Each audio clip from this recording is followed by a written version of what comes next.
Be advised, the opinions and views of the hosts and guests do not reflect those of the station.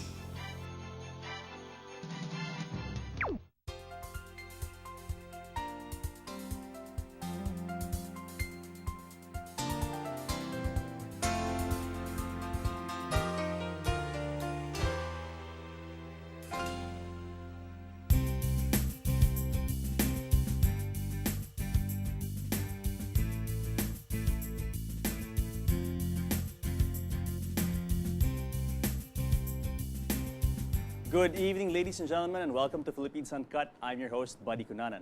Now, on this show, we talk about everything under the sun, and tonight's topic is geopolitics.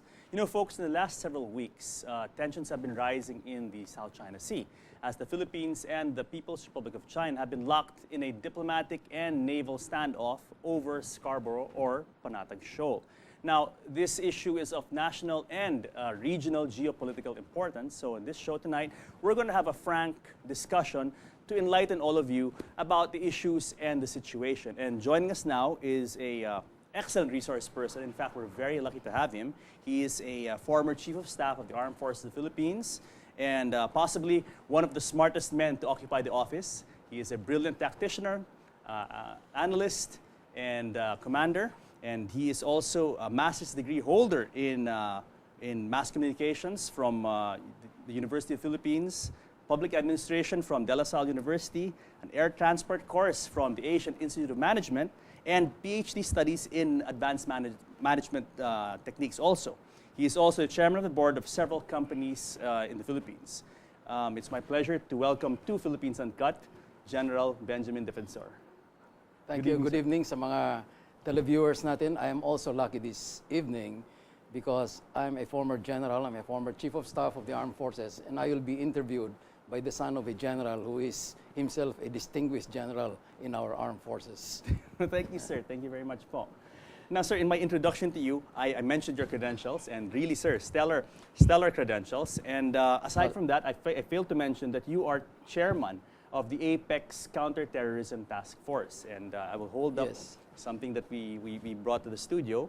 And this is a very, very vital and important office in APEC. Can you tell us about this position, sir?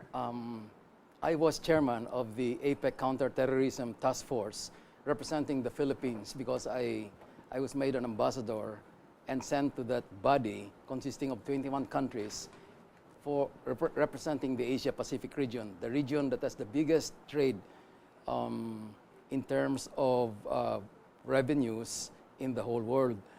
And I was sent there because the president believed that I could do a good job. So actually it was my first foray in the foreign service, having come from the military service, and they said it could be related to your job because it's counterterrorism. And I said maybe I'll make a go for it because after all I have a lot of experience in counterterrorism. Somebody once said that you'll be very good in counterterrorism because, among other things, you've been married to one for many years. So you are experienced in domestic terrorism, so you might as well go into international terrorism. But it was not an easy job because, you know, when you go to an international fora and you are a newcomer like the team that I had with me, it was difficult to get what they said, a consensus, because in a fora like APEC, nothing is binding. But to get an initiative pushed through, you have to have a consensus. And a consensus in an international conference like the APEC means a unanimous decision by all the members. So if one disagrees, there is no consensus. So you can just imagine how difficult it was for us to get a consensus on an initiative. So they told me, you get an initiative pushed through, that is a remarkable achievement. You get 2 initiatives pushed through, that is a miracle. But we did not get 2, we did not get 3, we did not get 5, we got 24 initiatives pushed through. So I said, siguro yung big boss na sa taas yung tumirada noon kasi baguhan kami, and we were able to get that number of initiatives. And they were so impressed that they named the Philippines under my chairmanship as the best performer of APEC, something that up to now we still can't believe how it happened. But sometimes there are things in this world that you cannot easily explain. And based on that experience, I was able to use a lot of that exchanges with the United States, China, South Korea, Japan, the other countries in the Asia-Pacific region, to the other engagements that I had in conferences all over the world. Yes, sir. Yes, sir. And this involvement with APEC has given you a macro, and as well as your stint as Armed Forces Chief and your Yes. long career in the Philippine Air Force, has given you really a grasp, a macro political grasp of the issue surrounding our topic tonight, which Yes, is the Spratlys and And AFP modernization. that is where I found out that when you are in foreign affairs, when you are dealing in international affairs, the best person to deal with insecurity should be a combination of many things. One, he should have operational experience, which they call another dimension in foreign affairs. Two, you should have the right academic, which means historical, cultural, and strategic direction of the country that you're dealing with. And third, you should have the diplomatic skills to deal with people from countries who have a different culture and a different way of thinking from you. Because in international conferences, the only thing that makes people agree most of the time is the food in the restaurant. Pag masarap, talagang lahat kayo mag-agree na masarap. Pero pag dun lang po. nagpasok ka ng initiative dyan, eh, ang daming marurunong eh. So we had to use a lot of techniques. One was you have to plead, Yes. you have to cajole the representatives to support your initiative. And if it does not work, since I was a general, I threatened them. I threatened them, and I said, if you do not agree to what I am proposing to you in our committee, you will have to sing with me in the stage this evening. And alam mo naman, mga Pilipino lang yung malakas sa microphone. So it worked most of the time. It's what I called the karaoke diplomacy in foreign affairs. And oftentimes it worked. They would rather agree to the consensus that I was asking from them than to go on stage and sing with us. Pero sa Filipino, no sweat yan eh. Piece of cake yung kanta-kantahan eh. Yes, sir. And so I said I was successful because of the karaoke diplomacy that we employed. Anyway, sir, diplomacy is part of our discussion tonight, but let's talk about the Spratlys po. Let's talk about the history of the Spratlys and the Spratlys conflict and the controversy surrounding this disputed island. Yeah, there are many historical points of view of the Spratlys based perhaps on the perspective of the Philippines, then China, Vietnam, Malaysia, the other countries. They all have their stories about Spratlys. In the Philippines, we have our own share of stories, including the story of how Coloma discovered the islands. But what I know from my experience in the Air Force was that the first runway there on Pag-asa was built by one Air Force commanding general, General Rancudo, and that is why it is called the Rancudo Airstrip, because he built it there and started the first solid development on aerospace in the Spratly Islands, Because on Pag-asa a Island. Filipino was, Yes. the first airstrip was on Pag-asa Island. Kaya and naiinggit developed by yung mga Filipino. kapitbahay natin doon dahil tayo lang yung may airstrip na nakakalanding ang C-130. But you have to be very careful when you land on the C-130 kasi maiksi. Yes, sir. So it's either you make it immediately or you go into the water. But the Spratlys is a beautiful place. Pwedeng mag-compete sa Boracay yun eh. Magaganda yung sand niya. It's like an islet in the middle of nowhere. And if you want to forget your cares, you stay there. World-class diving as well. And then there is something about the Spratlys that I remember na ang tubig niya masarap eh. It's very clear and it's sweet. You're expecting salty water when you drink in. Yes, yeah. Maybe it's because of the corals Yes, and the yeah. way they are Yes, sir. filtering the water that goes to the water that you will drink. But it is, like I said, a nice place, and because of its strategic importance, it is something that the Philippines will not let go, and that is probably the reason why so many countries are claiming the Spratlys right now. Let's talk about that, sir. The huge interest in the Spratlys, because aside from being, okay, number one, it's a vital sea lane, one of the most, the South China Sea is one of the busiest sea lanes in the world, but they keep talking about the resources. You talked about the tourism resources, but there's also a lot of purported resources that lie under Yes. the sea. As a matter of fact, it was quoted in the papers by a general in Southern Command, and he said there are about $23 trillion of natural gas deposits. So he said the Philippines is like a blind beggar sitting on a mountain of gold. And that officer, who is now a general, was one of the officers who was with me when we prepared the modernization program. He's looking at me right now, and I'm sure he is smiling because he was one of those that I recruited to help me formulate a modernization program for the AFP.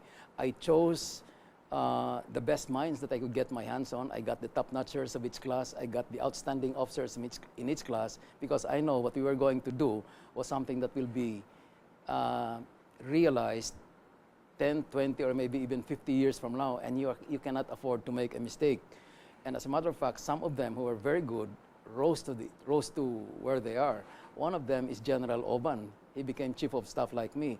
Another is General Rabena, who became a commanding general of the Air Force like me. And there are others coming up who work with me, who I'm sure will become commanding generals also, and I cannot mention their names right now, but they will definitely become commanding generals too. One of the things that I emphasized to them was, as much as possible, you play chess, because chess is strategy. Chess keeps your mind thinking, and many of them have the strength of a master when they play chess. Yes, sir. Yes, because sir. countries like Singapore, countries like China, they encourage their officers to play this game, because military strategy is no different from chess strategy. Yes, sir. Yes, sir. And this game of chess is what we're seeing now Yes. in the South China Sea. It's a game of chess. It's both, a gambit. It's a both diplomatically and also you militarily. do not go in this game, and I'm sure there are many chess players over there, including Eugene Torre, my friend, the first Asian grandmaster, who led the surge, and now the army of Chinese grandmasters are all over him, beating him, because they are fast in getting technology. And I'm saying this because you have to have different approaches here, because it Yes. depends. You do not play the board; you play the man. Yes. Or you play the board and the man. Exactly, And you don't. exactly. If you don't have in chess, it teaches you that if you don't have a victory, play for a draw. Yes. It's better to have 1 point than to have a 0. And then that ties up really with what's happening now. Let's talk about the conflict, the tension now in the South China Sea. As we know that a few weeks ago, the Philippine Navy or Coast Guard stumbled upon, or Philippine Navy stumbled upon some Chinese fishermen who were doing some illegal fishing and poaching of rare clams Yes. and turtles and that sort of stuff in Scarborough Shoal. And so when they were about to arrest the Chinese fishermen, the Chinese vessels, not military yet, but maritime surveillance vessels, came between the Philippine Navy And the ships fishermen. and the fishermen. And so then standoff happened, and we sent a warship, the newest naval ship, BRP Gregorio del Pilar, Yes. which we eventually pulled out. And as of today, I read in newspapers that NOLCOM, Northern Luzon Command, has reported that there are now 14 Chinese vessels in Scarborough Shoal. Yes. Dumami pa po, sir. It has in fact increased. Sinisindak lang tayo ng mga Yes. yan. Because, How do you see this whole thing playing out, sir? Yes. Well, first of all, the Philippines indirectly is saying, this is our territory. So, alis muna kayo dyan. And maybe we should have sent our Coast Guard vessels immediately, because this is a territorial issue. Coast and Guard, not Navy. Not the Navy. Ano po yung But I difference? think- What's the difference po between the two? Well, the Navy For is viewers. is normally the ones that you use in areas far from what we call the territorial waters, the 12-mile and the 24-mile distance from the shoreline. But when you talk of the exclusive economic zone, which is 200 nautical miles, you usually use the Navy because it's too far off. And Yes, sir. besides, the Navy belongs to the armed forces. And in the concept of Yes. command and control, and when you need assistance from, say, multi-role fighters or from other surface attack aircraft, it is the Navy who will call the shots. Yes, sir. 2 points. Number one, you mentioned 200-mile exclusive economic zone as defined by United Nations UNCLOS. Yes. Law on the Law of the sea. United Nations Law of the sea. Law of the Sea, yes. And so clearly, Scarborough Shoal falls within our EEZ and not China's. Yes, Clearly. under the UNCLOS, it's very clear Yes. that it should be ours. But China UN is, Convention of is- the Law yes, of the Sea. But China is refusing to accept this because they said they have a historical evidence to show that it is theirs. The 9-point line that the U-shaped line that Yes, sir. goes all the way to southern China, and they said it goes into that line. So we were correct in bringing the case to ITCLOS because among other things that we are supposed to do, we cannot just rely on one course of action. There is no silver bullet for this kind of issue. You have to have different courses of action, and one of them is to go to the International Tribunal for the Convention on the Law of the Sea, which is in Germany, and make your protest there. So whether China goes there or not, that's their That's their concern. The other is to, like what some people have been suggesting, engage the ASEAN, because ASEAN is one of the trump cards of the Philippines in international relations, because we have common interests with ASEAN, and to engage them economically and maybe to a certain extent in military exchanges, so that we'll have some kind of common perspective, because they also have, some of them have claims, of course, some of them have claims there. Yes, sir. And of course, we have to engage China. We have to engage China because China is not our enemy. China is one of the countries that we deal with. China is one of the countries that is maybe what I would say right now, which some people would say is now part of the Philippines, because we are now, our Taipans are building shopping malls in Fujian province.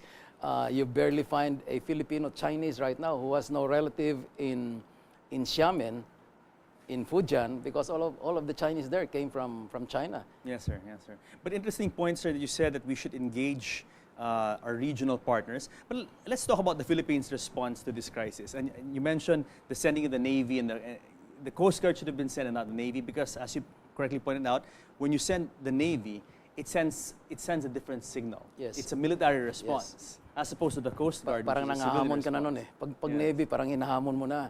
So, but if it's a Coast Guard, parang sinisita mo lang. It's like somebody who went into your backyard and your Coast Guard says, pare, amin ito, huwag ka pumapasok rito. Pag Navy ang pinadala mo rito, may baril na yan eh. Opo. Pinaputukan mo na kaagad yun. May threat ka ng paputukan mo, something like that. Opo. And it was correct to pull out the Navy. Because maybe at that time, I have to be kind to my friends in the Navy. Maybe at that time, they were the first ones who can go there They had the immediately. resources. They had the resources. Yes, yes. Because our Coast Guard is not also as modernized as the Navy. And our Navy has been the recipient of this new Hamilton class Yes, may bago. Coast Guard Tama. ship. Kaya tinastingan siguro, baka hindi umabot o whatever. Because, we have been receiving a foreign military sales aircraft. Yes. We have been getting aircraft, and I was Commanding General of the Air Force from the Military Assistance Program. And not all of this equipment are good equipment.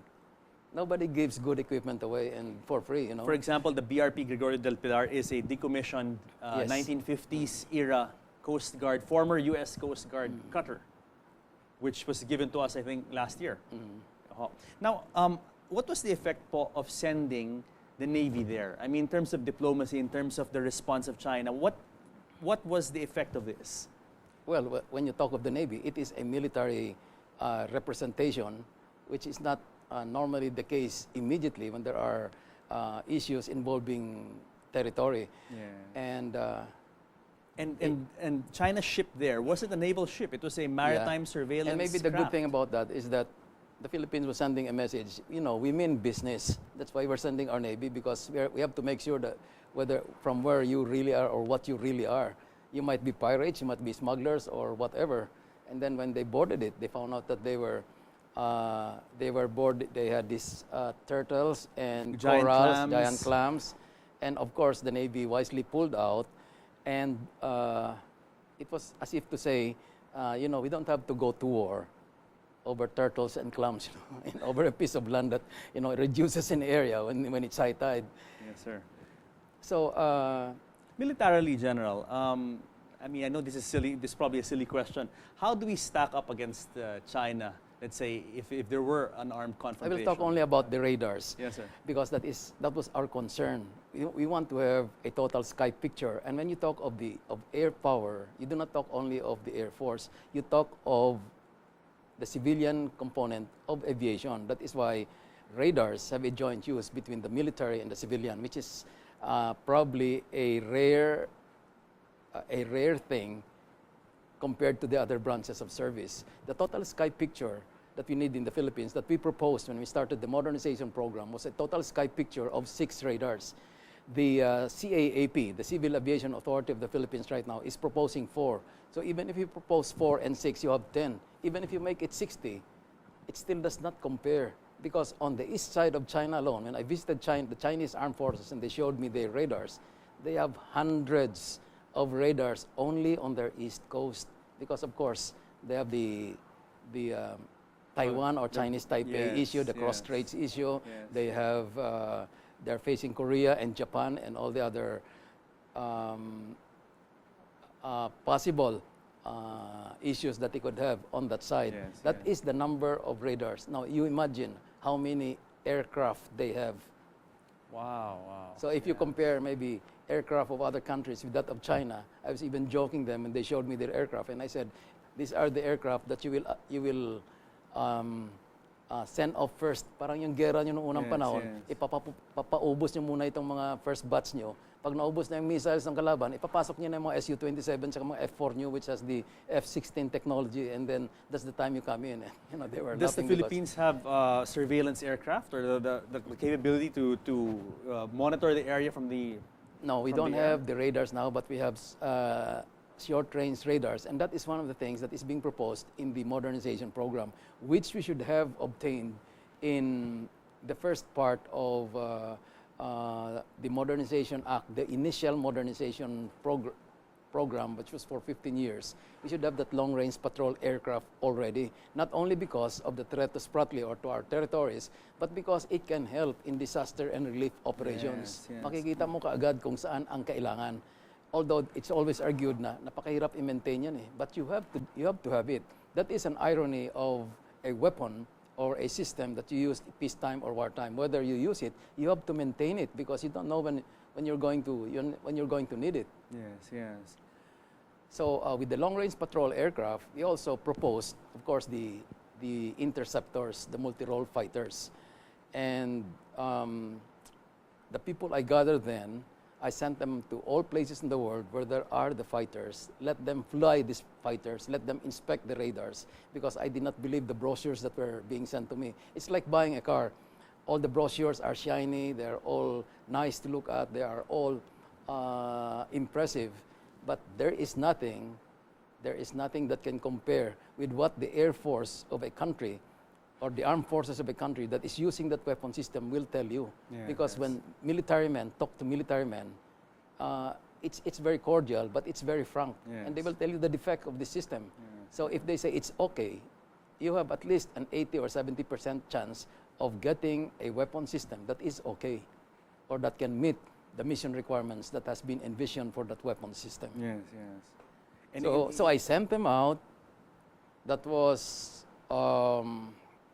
almost 15, 20 years ago, and some of them have retired, and the weapon system has not come. what is the holdup, sir? How come? I- Obviously, there's a need, and this yes. Spratly issue has brought it up. We have seen that already a long time ago, and that is why, you know, some of my staff officers then, the smart guys in my staff, they coined this phrase na, you know, we have to get out of this school of thought that there is only a limited horizon. The horizon, they said, is not between the foxhole and the coconut tree. The foxhole is between the sea and the sky. That is the horizon. And, you know, I said, you be careful because the Army guys might get angry with you, you know. And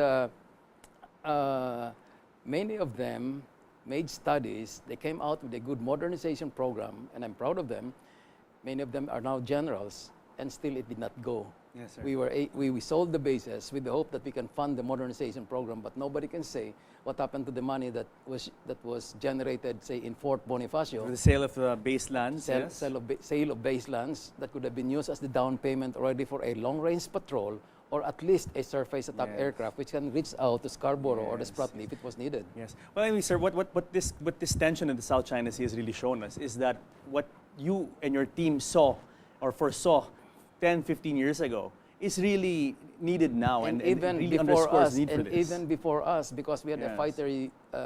a fighter unit, the 5th Fighter Wing, that who were flying the F-5s, and the F-5s are one of the most advanced fighters during their time. That's why we had the Blue Diamonds, Yes, and they were doing this already, patrolling the Scarborough areas, Yes. patrolling the Spratly areas, and as a matter of fact, Scarborough was their impact zone.